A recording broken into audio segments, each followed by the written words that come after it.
مفتی مبشر احمد ربانی Islamic scholar نحمده ونستعينه ونستغفره ونعوذ بالله من شرور أنفسنا ومن سيئات أعمالنا من يهده الله فلا مضل له ومن يضلل فلا هادي له وأشهد أن لا إله إلا الله وحده لا شريك له وأشهد أن محمدًا عبده ورسوله أما بعد فأعوذ بالله السميع العليم من الشيطان الرجيم من همزه ونفخه ونفسه بسم الله الرحمن الرحيم واذكروا إذ أنتم قليل مستضعفون في الأرض تخافون أن يتخطفكم الناس فآواكم وأيدكم بنصره ورزقكم من الطيبات لعلكم تشكرون رب اشرح لي صدري ويسر لي أمري واحلل عقدة من لساني يفقهوا قولي اللهم صل على محمد وعلى آل محمد كما صليت على إبراهيم وعلى آل إبراهيم إنك حميد مجيد اللهم بارك على محمد وعلى آل محمد كما باركت على إبراهيم وعلى آل إبراهيم إنك حميد مجيد اللہ احکم الحاکمین نے 9ویں پارے میں سورۃ الانفال کی 26 نمبر آیت کریمہ میں ارشاد فرمایا اور تم اس حالت کو یاد کرو جب کہ تم زمین کے اندر تھوڑے تھے اور کمزور سمجھے جاتے تھے تم اس بات سے ڈرتے تھے کہ کہیں لوگ تمہیں اچک نہ لیں تو اللہ پاک نے تمہیں ٹھکانہ عطا کیا اور اپنی نصرت اور مدد کے ساتھ تمہیں قوت دی اور پاکیزہ چیزوں میں سے تمہیں رزق عطا کیا تاکہ تم شکر بجا لاؤ اس آیت کریمہ میں مسلمانوں کی مکی زندگی جو تھی اللہ پاک نے اس کا بیان کیا مکہ میں مسلمانوں کو شدید خطرات لاحق تھے جان اور مال کا تحفظ وہ زیادہ نہیں تھا مسلمانوں کی تعداد کفار کے مقابلے میں تھوڑی تھی اور ہر وقت مسلمانوں کو کھٹکا لگا رہتا تھا کہ کہیں یہ کفار ہمیں مار ہی نہ ڈالیں اور یہاں سے ہمیں دیس نکالا دے دیں ہر طرف سے زندگی خطرات میں گھری ہوئی تھی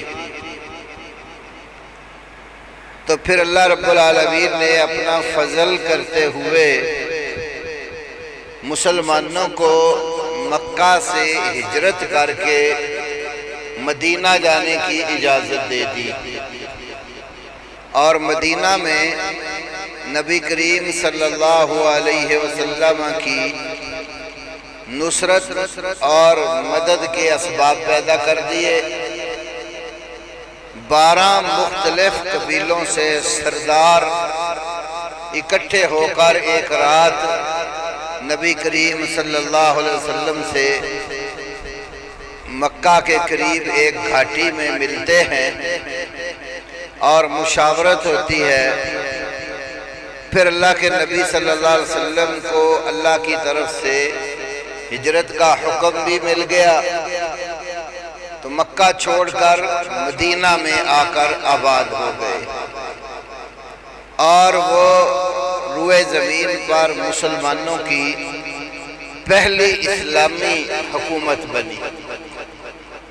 مدینہ میں اللہ کے نبی صلی اللہ علیہ وسلم جب تشریف لائے تھے تو انصار نے دل و جان سے رسول پاک صلی اللہ علیہ وسلم اور آپ کے ساتھیوں کو ویلکم کیا اور خوش آمدید کہا، حتیٰ کہ مہاجرین کو انصار نے اپنا بھائی بنا کر اپنی وراثت کے اندر ان کو حقدار ٹھہرا لیا۔ وراثت کے احکام نازل ہونے سے پہلے یہی سمجھا جاتا تھا کہ یہ جو انصار اور مہاجر آپس میں بھائی بھائی ہیں اور یہ ایک دوسرے کے وارث بھی ہیں۔ تو اللہ تعالیٰ نے پھر مدینہ میں مسلمانوں کو پاکیزہ روزی عطا کی، معیشت ان کی بہتر کر دی۔ تو یہ بات بیان کر کے اللہ نے آیت کے آخر میں فرمایا لعلکم تشکرون، اللہ نے تمہیں مشکلات سے نکال کر آسانیوں میں مدینہ کے اندر آباد کیا، اپنی نعمتیں اللہ نے تمہیں عطا کی، تو اس لیے تاکہ تم اس کا شکر کرو۔ شکر بجا لانے کا طریقہ انبیاء رسول علیہ السلام کی سیرت میں قرآن پاک میں کئی جگہ بیان ہوا ہے کہ اللہ کے جو پیغمبر تھے وہ اللہ کا شکر کیسے کرتے تھے۔ تو اللہ کے جتنے بھی نبی آئے ہیں انہوں نے اللہ کی بندگی کر کے اور خواہشات اور لوگوں کی آراء کو ترک کر کے اللہ کی فرما برداری کر کے اس کا شکر ادا کیا ہے۔ تمام نبیوں کے سردار خاتم النبیین والرسل حضرت محمد الرسول اللہ صلی اللہ علیہ وسلم کی زندگی بھی اللہ رب العالمین کا شکر عبادت کرتے ہوئے ہی گزری ہے۔ بخاری شریف میں، ترمذی میں، کئی ایک کتب احادیث میں یہ حدیث آپ کو ملے گی کہ نبی پاک صلی اللہ علیہ وسلم رات کے وقت اٹھ کر جاگ کر اللہ کی عبادت کرتے اور بڑا بڑا لمبا قیام کرتے، اتنا لمبا قیام کرتے کہ کھڑے ہو کر اللہ کا قرآن نماز میں پڑھتے رہتے، یہاں تک کہ آپ کے دونوں پاؤں مبارک پر ورم پڑ جاتا تھا، سوج جاتے تھے۔ تو ام المومنین سیدہ عائشہ صدیقہ طیبہ طاہرہ رضی اللہ تعالی عنہا نے نبی کریم صلی اللہ علیہ وسلم سے کہا کہ اے اللہ کے رسول، اللہ تعالیٰ نے تو آپ کو معاف کر دیا ہے، آپ کے ذمے تو کوئی گناہ نہیں ہے، تو آپ پھر بھی اتنا زیادہ لمبا قیام کرتے ہیں، راتوں کو اٹھ اٹھ کر اللہ کی بندگی کرتے ہیں۔ تو نبی صلی اللہ علیہ وسلم کا یہی جواب تھا کہ عائشہ افلا اکون عبدا شکورا، کیا میں اللہ کا شکر گزار بندہ نہ بنوں؟ آپ کے اس جملے سے معلوم ہوتا ہے کہ اللہ کی شکر گزاری اللہ رب العالمین کی عبادت کے ساتھ ہے۔ تو تو جب اللہ نعمت عطا کرے تو پھر اللہ کی بندگی کر کے اس کا شکر ادا کرنا چاہیے۔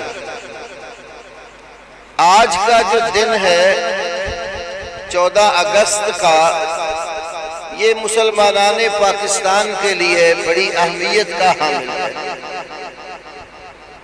پاکستان ایسے ہی کہ تھالی یا پلیٹ میں رکھ کر مسلمانوں کو نہیں دیا گیا، اس کے پیچھے مسلمانوں کی بڑی لمبی جدوجہد اور کوشش ہے، اور آج بہت سارے لوگ ان ہستیوں کو جانتے ہی نہیں ہیں جنہوں نے اپنی جان، اپنا مال، اپنی اولاد، سب کچھ اس خطے کے حصول کے لیے قربان کیا تھا۔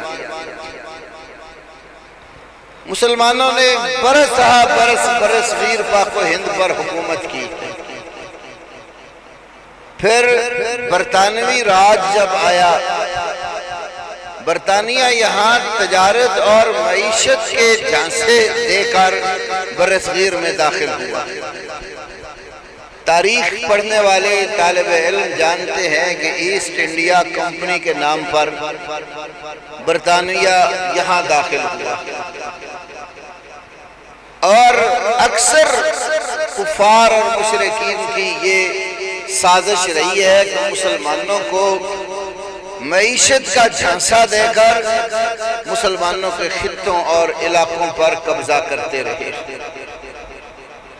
تو وہ ایسٹ انڈیا کمپنی بنا کر یہاں گھسا، آہستہ آہستہ اس نے اپنی فوجیں بھی برصغیر پاک و ہند میں اتاری، اور کئی علاقے وہ فتح کرتے کرتے دہلی جو مسلمانوں کا دارالحکومت تھا اس کے قریب پہنچ گیا۔ پھر دہلی کے لوگ بیدار ہوئے، خاص طور پر علماء کرام۔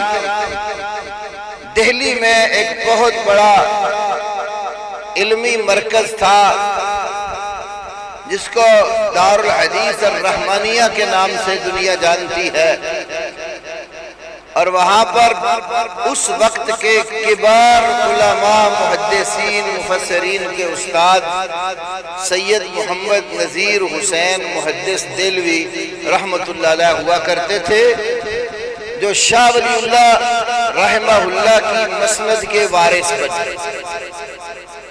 علمی وراثت برصغیر پاک و ہند میں شاہ ولی اللہ محدث دہلوی رحمۃ اللہ علیہ کی معروف ہے۔ شاہ ولی اللہ محدث دہلوی کے 4 فرزند تھے، چاروں ہی کبار علماء میں سے۔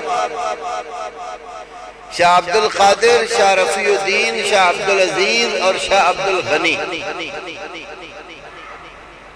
شاہ عبد القادر اور شاہ رفیع الدین کی علمی خدمات میں قرآن پاک کے تراجم ہیں۔ ایک بھائی نے اردو زبان میں قرآن پاک کا لفظی ترجمہ کیا اور دوسرے بھائی نے با محاورہ ترجمہ کیا۔ آئیے مارکیٹ میں تراجم موجود ہے۔ خود شاہ ولی اللہ رحمہ اللہ نے فارسی زبان میں قرآن پاک کا ترجمہ کیا، جو اس وقت زبان جو قومی تھی وہ فارسی سمجھی جاتی تھی۔ پھر اردو زبان رائج ہوئی تو سب سے پہلے اردو تراجم ان 2 بھائیوں کے تھے جو شاہ ولی اللہ رحمہ اللہ کے بیٹے تھے، اور شاہ عبد الغنی جو تھے ان کا بیٹا شاہ اسماعیل شہید رحمہ اللہ تھا، جس نے ساری زندگی میدان جہاد میں گزاری اور سکھوں کے ساتھ لڑتے لڑتے بالا کوٹ میں آخر شہادت کے مقام پر فائز ہو گئے۔ ان کی قبر آج بھی بالا کوٹ میں موجود ہے۔ اور سب سے بڑے بیٹے تھے شاہ عبد العزیز محدث دہلوی رحمہ اللہ۔ جب شاہ ولی اللہ کی وفات ہوئی تو ان کی مسند پر ان کے بیٹے شاہ عبد العزیز فائز ہوئے۔ ان کی ایک تفسیر ہے تفسیر عزیزی، دوسرا ان کا فتویٰ ہے ایک فتاوی عزیزی، وہ بھی بڑا معروف ہے۔ تیسری ان کی بہت بڑی کتاب تحفہ اثنا عشریہ ہے۔ لکھنؤ میں اس وقت شیعہ بہت آباد تھے اور بڑے تبرہ باز تھے، تو شاہ عبد العزیز محدث دہلوی رحمۃ اللہ علیہ نے ان کے تمام اشکالات کا علمی اور تفصیلی رد کیا، جو تحفہ اثنا عشریہ کے نام پر کتاب پہلے فارسی میں چھپی، اس کے بعد اس کا اردو ترجمہ بھی چھپ چکا ہے۔ اور شاہ ولی اللہ کی اپنی کتاب ازالۃ الخفا جو خلفائے راشدین رضی اللہ تعالی عنہ اجمعین کی خلافت کے حوالے سے 4 جلدوں میں طبع ہوئی. تو یہ بڑا علمی خاندان تھا. جب شاہ عبدالعزیز محدث دہلوی اپنے باپ کے بعد اس مسند پر بیٹھے، پھر ان کے نواسے اور شاگرد شاہ محمد اسحاق محدث دہلوی رحمۃ اللہ علیہ اس مسند پر آئے. پھر وہ حج کے لیے حجاز کی طرف گئے تو اپنی مسند پر سید نذیر حسین محدث دہلوی رحمۃ اللہ علیہ کو بٹھا کر میرے مکتبے میں آج سے کوئی 1.5 صدی پہلے کی چھپی ہوئی صحیح مسلم موجود ہے. اور اس وقت صحیح مسلم جو چھپتی تھی تو اس کے شروع میں یہ علمی سلسلہ جو ہے اس کی سند طبع ہوتی تھی. یہ جو میں نے تذکرہ آپ کے سامنے کیا ہے تو یہ پوری سند سید نذیر حسین محدث دہلوی کی پاکستان بننے سے پہلے جو مسلم شریف چھپتی تھی اس میں موجود ہے، اور الحمدللہ وہ میرے مکتبے میں اوپر پڑی ہے. تو سید نذیر حسین محدث دہلوی بڑی معروف ہستی تھی. جب یہ صورتحال مسلمانوں کی پیدا ہوئی اور دیکھا کہ ہر طرف تو انگریز غلبہ پائے جا رہا ہے، تاکہ دہلی کے اوپر جو ہمارا دارالحکومت ہے وہاں بھی چڑھ آیا ہے، پھر ان کے پاس کئی اور علماء بھی اکٹھے ہوئے تو انہوں نے پھر انگریز کے خلاف جہاد کرنے کے لیے فتویٰ جاری کیا. اور وہ فتویٰ بھی کئی تاریخ کی کتابوں میں موجود ہے. مولانا خرم علی بلہوری رحمہ اللہ ایک بہت بڑے عالم دین تھے. 1931 میں مارکا بالا کوٹ ہوا. وہ بنفس نفیس 100 اپنے ساتھی مجاہدین لے کر اس مارکے میں شریک ہوئے تھے، اور لوگوں کو جہاد فی سبیل اللہ کی طرف توجہ دلانے کے لیے انہوں نے ایک چھوٹا سا رسالہ اس وقت لکھا. اس کا نام ہے ترغیب الجہاد. وہ الحمدللہ میں نے اس کو بڑی تخریج اور تحقیق کے ساتھ تفصیلی مقدمہ اس کا لکھ کر شائع کیا تھا. اب بھی وہ میری کتاب مقالات ربانیہ کا ایک حصہ ہے. اس کے مقدمہ میں میں نے یہ ساری ڈیٹیل دی ہے کہ کس کس کتاب میں وہ فتویٰ طبع ہوا، اور سید نذیر حسین محدث دہلوی کے سب سے پہلے اس فتوے پر دستخط تھے اور ان کی مہر ثبت تھی. تو علماء نے پھر قوم کو کھڑا کیا. سید صاحب کے شاگردوں نے پھر جہاد کی زمام کو تھاما اور انگریز کے خلاف اور سکھوں کے خلاف لڑنا شروع ہو گئے. بڑی بڑی قربانیاں جان و مال کی دی گئیں. وہ تحریک برپا ہوئی. بالآخر پھر اس کے بعد پاکستان کا تصور پیدا ہو گیا، اور شاعر مشرق علامہ اقبال بھی اس میں شریک ہوئے، اور قائد اعظم محمد علی جناح جیسے جو انگریزی جاننے والے لوگ تھے انگریز سے گفتگو کرنے کے لیے ان کو آگے کیا. کیونکہ پہلے سارے علماء وہ دینی اعتبار سے عوام کا مرجع تھے، اور عوام کو لے کر میدان کے اندر کھڑے ہونے والے لوگ، قربانیاں دینے والے وہ تھے. پھر اللہ پاک نے مسلمانوں کی سن لی، اور 14 اگست 1947 کو یہ ملک جو ہے ان قربانیوں کے نتیجے میں وجود میں آیا. اور سکولوں میں بچے پڑھتے ہیں، جانتے ہیں کہ 2 قومی نظریہ، جس میں یہ بات سمجھائی گئی کہ ہندو یہ ایک الگ نظریہ رکھنے والی قوم ہے اور سینکڑوں الہوں اور بتوں کا پجاری ہے، اور مسلمان صرف ایک اللہ وحدہ لا شریک کی عبادت کرنے والے ہیں. تو ایک رب کی بندگی کرنے والے اور سینکڑوں الہوں اور معبودوں کو پوجنے والے، یہ 2 قومیں ایک جگہ جمع نہیں ہو سکتی. اسی لیے پاکستان کا یہ نعرہ زبان زد عام آج بھی ہے کہ پاکستان کا مطلب کیا؟ لا الہ الا اللہ محمد رسول اللہ. اس بنیاد پر یہ ملک لیا، لیکن افسوس اس بات کا ہے پھر جو لوگ علماء کے بعد آگے نئی قیادتیں آنا شروع ہو گئیں تو وہ انگریز کے قانون سے متاثر ہوئے، اور وہ اصل مقصد جو پاکستان بنانے کا تھا وہ ہمیں نہ ملا. ملک تو آج ہمارے پاس موجود ہے، اور جس بیس پر ہم نے لیا وہ بیس بھی ہر بندے کی زبان پر لفظی طور پر ہے. عملی طور پر اللہ کا اور اللہ کے رسول صلی اللہ علیہ وسلم کا دیا ہوا جو نظام تھا اس کو ہم نافذ نہیں کر سکتے۔ آج آپ دیکھیں، پہلے بھی میں نے چند خطبات میں اس بات کا تذکرہ کیا تھا کہ ملک پاکستان کے اندر رہ کر مسلمانوں کی مساجد کو وہ تحفظ حاصل نہیں ہے جو تحفظ گردواروں کو اور مندروں کو حاصل ہے۔ مسلمانوں نے کوئی مسجد بنانی ہو تو ان کو بڑی آسانی کے ساتھ اس کا NOC نہیں ملتا، کئی دفتروں کے چکر لگانے پڑتے ہیں، اور بعض دفعہ بنی مسجدیں گرا بھی دی جاتی ہیں۔ کئی واقعات میں خود اسلام آباد شہر کے اندر ایسے واقعات ہوئے، مسلمانوں نے عبادت کے لیے مسجد تعمیر کی، بنتی ہے 25 سال سے مسلمان اس میں نماز پڑھ رہے ہیں، اور اس کو غیر قانونی قرار دے کر گرا دیا۔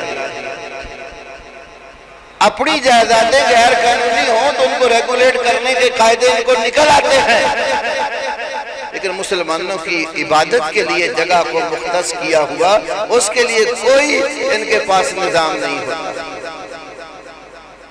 لیکن کافروں کو بنا کر دینے کے لیے مندر، گردوارے، پیسہ بھی اس کے لیے ہے اور قانون بھی اس کے لیے ہے۔ لیکن مندر میں کوئی اللہ کی عبادت تھوڑی ہوتی ہے، بتوں کی پرستش ہوتی ہے۔ اگر ہم نے مندر ہی بنانے تھے اور کفار کو اللہ تعالیٰ کے ساتھ غیر اللہ کی بندگی کے لیے جگہیں بنا کر دینی تھی، بت پوجنے کے لیے ٹھکانے بنا کر دینے تھے، تو ہمیں علیحدہ پاکستان بنانے کی کیا ضرورت تھی؟ ماں بہنوں، بوڑھے بچے، نوجوانوں کی اتنی قربانیاں دینے کی کیا حاجت تھی اگر آپ کو یہی گل کھلانے تھے؟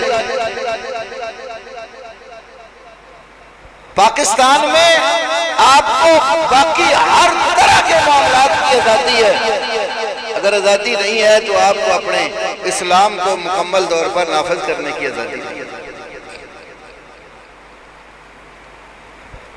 ریاست مدینہ کا نام لینا بڑا آسان ہے، لیکن مدینہ جیسی پاکیزہ ریاست بنانا یہ ہر کسی کے بس کی بات ہے۔ رسول اللہ صلی اللہ علیہ وسلم نے جو مدینہ کی ریاست قائم کی اس کا نظام دیکھو، آپ کی وفات کے بعد آنے والے خلفائے راشدین کی زندگیاں دیکھو۔ نبی صلی اللہ علیہ وسلم نے ایک مخصوص معاہدے تک عرب کے اندر یہود و نصارہ کو رہنے دیا، معاہدہ جو ہی پورا ہوا ان کے نکالنے کا امر فرمایا۔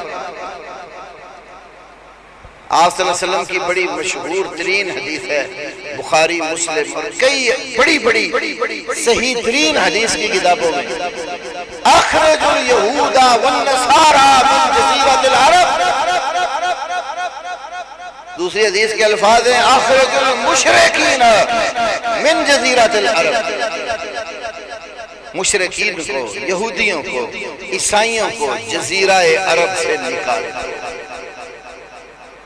اور پوری طرح سیدنا عمر رضی اللہ تعالی عنہ کے دور خلافت میں یہودیت اور عیسائیت کو عرب کی زمین سے بالکل نکال دیا، کیونکہ اللہ رب العالمین جن کو اس زمین کے اوپر خلافت عطا کرتا ہے تو وہ خلیفہ بننے والے لوگ، حکمران، اللہ ان کی خصوصیات بھی بیان کرتا ہے کہ وہ کیسے لوگ ہوتے ہیں جن کو اللہ خطہ عطا کر کے اس میں حکومت عطا کرتا ہے۔ سورہ نور کی آیت نمبر 55 پہ غور کریں، اللہ فرماتا ہے وعد اللہ الذین آمنوا منکم وعملوا الصالحات، تم میں سے جو لوگ ایمان لائے اور جنہوں نے اچھے اور نیک عمل کیے، اللہ کا ان ایمان والوں سے وعدہ ہے لَيَسْتَخْلِفَنَّهُمْ فِي الْأَرْضِ، کما استخلف الذین من قبلہم، ان کو زمین پر خلافت اور حکومت اسی طرح عطا کرے گا جیسے اس نے ان سے پہلے لوگوں کو زمین پر خلافت اور حکومت عطا کی تھی۔ وَلَا يُمَكِّنَنَّ لَهُمْ دِينَهُمْ الَّذِي ارْتَضَىٰ لَهُمْ،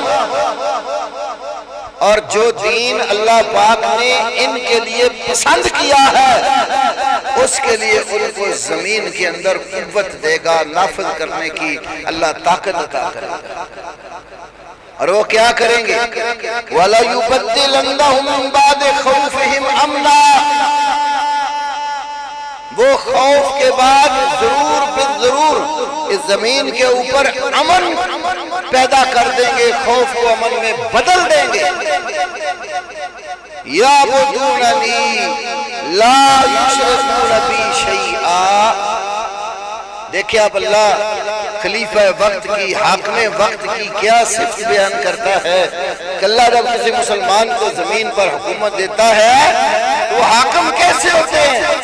یعبدوننی، وہ میری بندگی کریں گے، لا یشرکون بی شیئا، میرے ساتھ کسی بھی چیز کو شریک نہیں بنائیں گے، شرک سے پاک اور مبرہ ہوں گے۔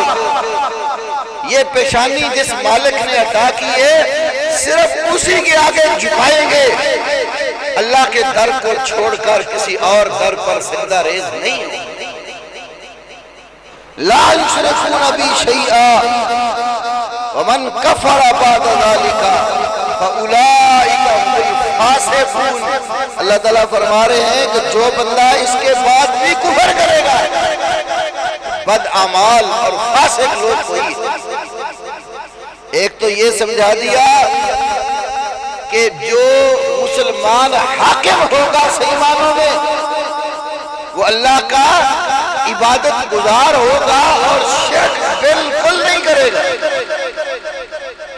اور اپنی رعایا کے اوپر خوف اور اس جیسے دیگر ذرائع اور مسائل جو مسلمانوں میں گھبراہٹ پیدا کرتے ہیں وہ ان کو امن میں بدلے گا، خوف ختم کرے گا، اضطراب دور کرے گا مسلمانوں کا، مسلمانوں کو امن اور سکون کی زندگی گزارنے کے لیے راستہ ہموار کرے گا۔ اور دوسری جگہ سورہ حج میں اللہ رب العالمین نے 41 نمبر آیت میں فرمایا الذین ان مکناہم فی الارض، ایسے لوگ ہوں گے جن کو ہم زمین میں قوت اقتدار دیں گے، اقاموا الصلاۃ، نماز قائم کریں گے۔ حاکم کا کام ہے نماز کا فریضہ قائم کرنا، خود بھی نماز پابندی سے ادا کرے اور اپنی رعایا کے اندر بھی نماز کا نظام نافذ کرے۔ وآتوا الزکوٰۃ، اور زکوٰۃ کی ادائیگی کرے۔ وَأَمَرُوا بِالْمَعْرُوفِ وَنَهَوْا عَنِ الْمُنکَرِ، اچھی بات کا حکم دیں گے، برائی سے روکیں گے۔ وَلِلَّهِ عَاقِبَةُ الْأُمُورِ، تمام کاموں کا انجام اللہ ہی کی طرف ہے۔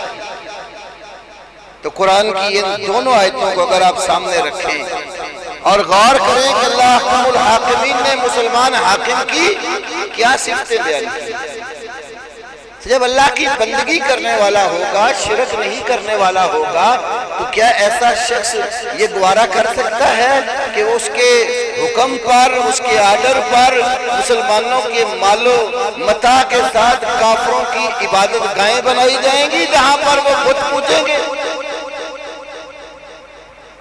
تو آج میرے بھائیوں ہم نے آزادی کا جو اصل معنی تھا اس کو کھو دیا۔ کل سے ہی بلکہ چند دن پہلے سے ہی آزادی کی جو تیاریاں ہماری قوم کر رہی ہے، جھنڈے لگائے جا رہے ہیں، باجے بجائے جا رہے ہیں، گلی محلوں میں شور و غل بپا ہے، گاڑیوں کے موٹر سائیکلوں کے سلنسر اتار کر پورا شور مچایا ہوا ہے کہ ہمیں آزادی ملی۔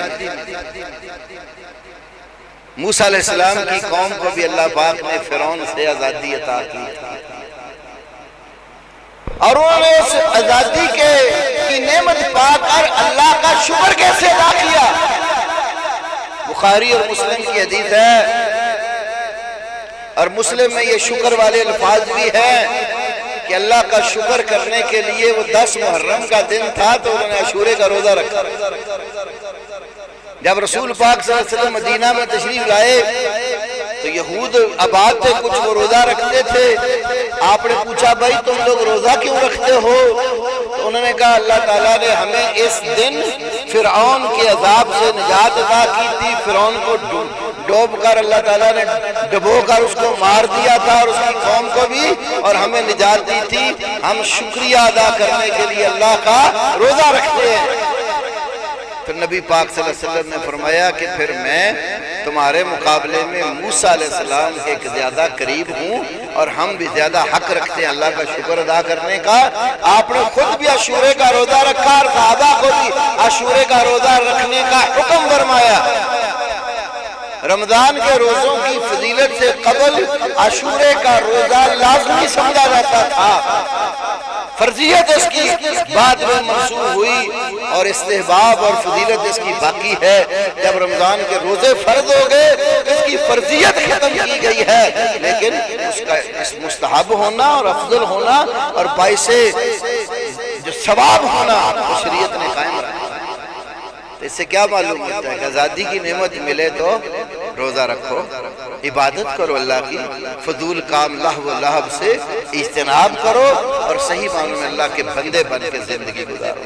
اللہ پاک ہمیں رسول کریم صلی اللہ علیہ وسلم کی سنت کے مطابق عمل کرنے کی توفیق عطا فرمائے، اور آزادی کا جو حقیقی مفہوم ہے کہ ہم تمام اللہ کے سوا الہوں اور معبودوں سے آزاد اور مبرہ ہو کر صرف ایک اللہ کی عبادت کریں، اور اس کے ساتھ کسی کو شریک اور حصے دار نہ بنائیں، اور اپنے آخری پیغمبر خاتم النبیین حضرت محمد کریم صلی اللہ علیہ وسلم کی مکمل فرما برداری اور اطاعت کریں۔ وآخر دعوانا